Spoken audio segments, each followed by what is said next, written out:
And we should note we visited with families taking shelter inside the George R. Brown Convention Center behind me. One woman we spoke to yesterday was watching over her family after an uncomfortable welcome the night before. Did they have any beds for you? No, ma'am. And you have how many kids? 6. So where did everybody sleep? On the floor. I stayed up in the chair. I didn't sleep, but my baby slept on the floor. Omar. Yes, ma'am. All of them. I got some. They ran out of blankets, so we had got a bunch of towels and propped them up to make it be comfortable, and we just made a big pallet on the floor.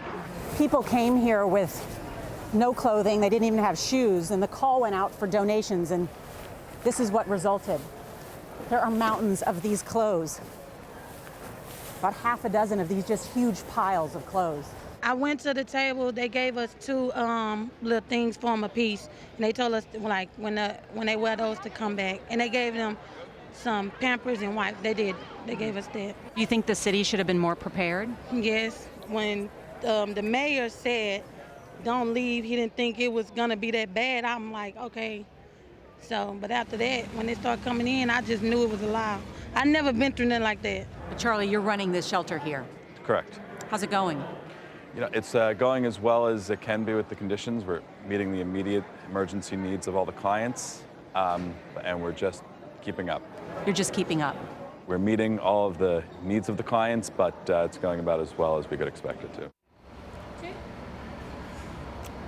Mark Strassmann joins me. He's also been inside the convention center.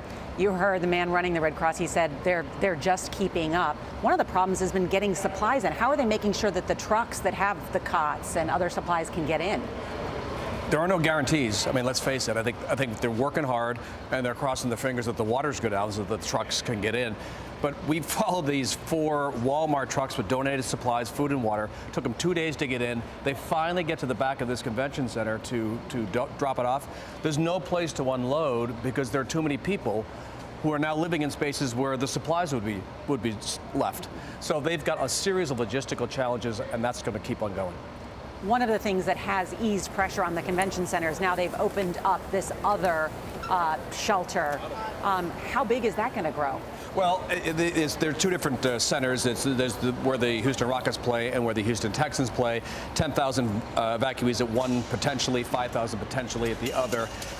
That's going to ease pressure here. There are fewer folks here, maybe 1,000, 1,500 fewer folks at the convention center than there were yesterday. But at the same time, you still got to feed these people, get them shelter, get them cots, get them supplies.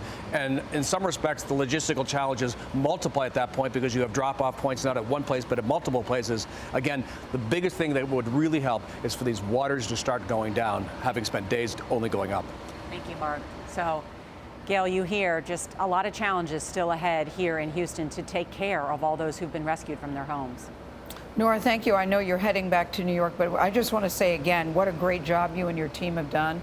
You know, you guys have really painted a picture for us. I think when the story first started, we all thought, okay, it's heavy rain, they'll be okay.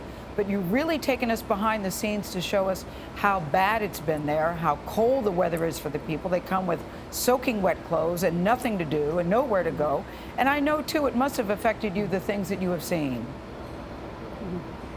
Yeah, you know, it's I felt strongly that people should see what happens, meaning our viewers should see what happens when you're inside a shelter like this, the type of care they are receiving or not receiving, and it's hard. It's really hard on people, and I think one of the things to remember is volunteers showed up in droves. There was lines of people who wanted to go stay inside, and there were lines of people who wanted to go help inside, and that's a reminder about the strength of the Texas spirit. All right, Norah O'Donnell, thank you very much. Safe travels back home to New York. Thanks, We look Gayle. forward to seeing you.